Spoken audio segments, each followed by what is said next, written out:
Fala aí pessoal, beleza? Como é que vocês estão? Iniciando mais um acompanhamento mensal, vamos falar sobre o MXRF. Nossa, eu preciso fazer minha barba.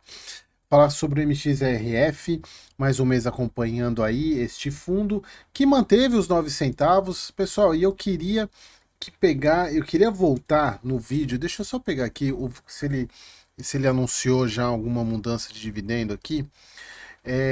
Queria voltar, até para não falar besteira, queria voltar no vídeo 9 centavos. Queria voltar no vídeo que eu falei isso no ano passado, quando ele aumentou para 10 centavos o rendimento, e eu falei para vocês que não era sustentável os 10 centavos. Recebi algumas críticas nos comentários, e porque ele no mês seguinte ele pagou 10 centavos, acho que ele pagou mais uns 2 meses 10 centavos e voltou para os 9 e agora está mantendo os 9. E a gente, quem viu os números, sabia que 9 centavos era o recorrente dele para manter. E 10 centavos ele precisava de alguns eventos, como foi a amortização do SPVJ, teve alguns eventos aí, teve a questão da emissão também. Então, assim que ele terminou de alocar os recursos da emissão, ele voltou a pagar os 9 centavos e continua mantendo. E vocês vão ver o que impacta diretamente nesse rendimento. Mas bora para o relatório gerencial.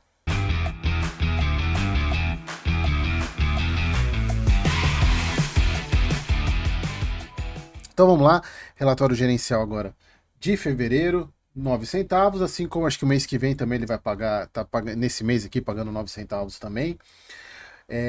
O fundo chega a 1,27 milhão de cotistas, e aqui eu sempre enfatizo isso quando eu analiso o MXRF, porque principalmente por causa da permuta financeira, que é hoje considerável, se a gente for ver que a meta do fundo sempre foi ter 20% do PL em permuta financeira, e eu tenho certeza que grande parte das pessoas que investem no MXRF não fazem a menor ideia do que seja permuta financeira e investiram nele por causa do preço da cota. E aqui vai até a crítica que eu faço ao desdobramento. Eu vi que teve uma pessoa falando por que eu era contra o desdobramento, porque facilita o acesso, mas é exatamente por isso. Porque tira o crivo de você ter que ter a pessoa estudar para entrar. Estudar, porque a partir do momento que é caro, entre aspas, né, R$ 100, a pessoa ela acaba sendo meio que obrigada, fala, poxa, será que vale a pena eu entrar? Se é R$ 10, a pessoa acaba usando como troco, algo que eu sempre falei isso. Ele compra um ativo, sobrou R$ 15 na conta, ele vai lá e compra uma cota do MXRF. Comprando uma cota do MXRF, ele se transforma num cotista do fundo.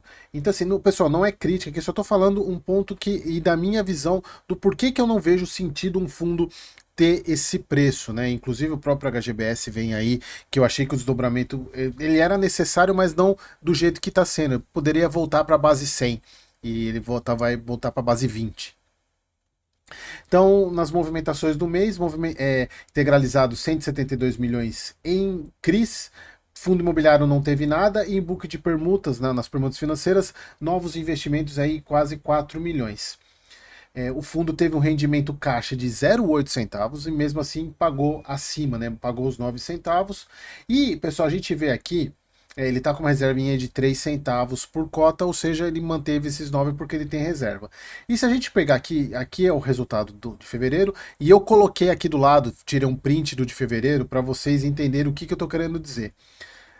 CRI, basicamente a mesma coisa de resultado. LC e LCA é basicamente a mesma coisa. Fundo imobiliário também. Qual que é a grande diferença e que é o que impacta hoje para o fundo, se quiser voltar a pagar 10 centavos, tem que ter resultado. Permuta. Permuta financeira, se a gente for ver aqui, janeiro, 2 milhões e meio. Olha o resultado, foi um pouco acima do distribuído. Quando não tem permuta financeira, resultado abaixo. Então, e como a gente vê, hoje o fundo alocou todo o recurso. Claro que agora ele está fazendo vendas, né? Ele tem as movimentações normais, tem CRI que amortiza, CRI que é pago, ele tem lá um recurso, mas de recurso novo para novas compras. E o fundo vem aumentando a taxa um pouquinho mês após mês, mas é muito sensível à mudança. Então, hoje, de fato, o que faz impacto no MXRF são as permutas. E permuta financeira não é um resultado, não é que nem o CRI que paga todo mês. Permuta financeira é investimento em incorporação imobiliária. que você tem a curva J, que a gente chama, né? Você tem a incorporação, você tem um grande investimento até dar a pancada para cima. Então você não tem uma constância na permuta. Claro que quanto maior o book, e aí a gente fala do próprio Tigar, que é um fundo de desenvolvimento, ele tem muito ativo e acaba que ele gera fluxo, porque é o core dele. No caso do MXRF, não. Então, ele depende muito de lançamentos, porque a permuta financeira ela tem um pouquinho da diferença da permuta física, mas no caso, para quem emprestou o dinheiro, a permuta financeira acaba sendo um pouco melhor. Não vou explicar isso porque tem vídeo aqui no canal onde eu explico a diferença entre as duas. Mas aqui eu só quis mostrar para vocês o impacto que a permuta financeira faz no resultado. E às vezes as pessoas investem e não sabem nem o que é isso. Aqui a gente vê os resultados do fundo. Onde que eu queria mostrar mais aqui? As taxas. Eu fiz umas anotações aqui para vocês. Como é que está a taxa de CDI? Eu peguei no relatório de dezembro e janeiro, a gente vê que ele vem aumentando um pouquinho por mês.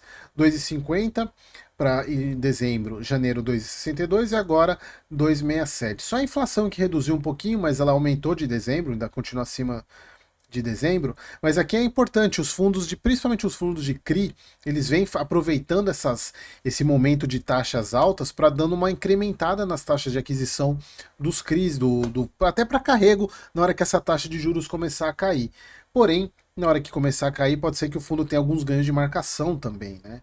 Mas isso aqui é importante até para isso aqui de fato é o que pode aumentar resultado para o book de CRIs, né? Embora aqui a gente tenha uma mistura, quando a gente fala IPCA e NCC, a gente tem uma mistura com as taxas de permutas aqui também. Hoje o fundo cotado deixa eu pegar aqui, MXRF11, fundo cotado a 9,2. Olhando aqui pela sensibilidade, a gente está falando aqui nessa faixa aqui, né? De um yield CDI 3,89, um yield IPCA 10,83, até que é interessante, mas ainda acho que tem fundos, por isso que eu sempre falo que dificilmente o MXRF não está caro. Que a parte das compras, né, o que ele comprou de CRI, ele comprou CRIs bons, né, CRI Mercado Livre, 75 milhões, IPCA mais 7,5, esse aqui é CDI mais 4, né, 25 milhões em Braed. Veja que a gente consegue ver pela o nível de garantias, né? A gente está falando aqui que a alienação fiduciária, que a gente não tem alienação, a gente tem cessão. Ou seja, não tem um imóvel como garantia, então por isso que a taxa normalmente tende a ser mais alta. Aqui os CRIs do fundo. O que mais aqui?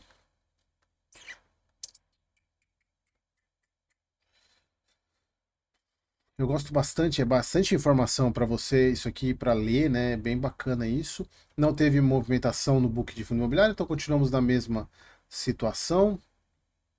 Parte de permutas, investimento aqui, né? Projeto Brooklyn 3, 1,3 milhão e 2,59. E a gente vê aqui o resultado fevereiro 0, né? Então isso aqui impacta diretamente no resultado do MXRF. Beleza, pessoal? Então era isso. Mais um mês aí acompanhando o maior fundo de termos de cotista na bolsa, mas não significa o melhor, muito longe de ser o melhor. Beleza, pessoal? Espero que vocês tenham gostado. Até o próximo vídeo.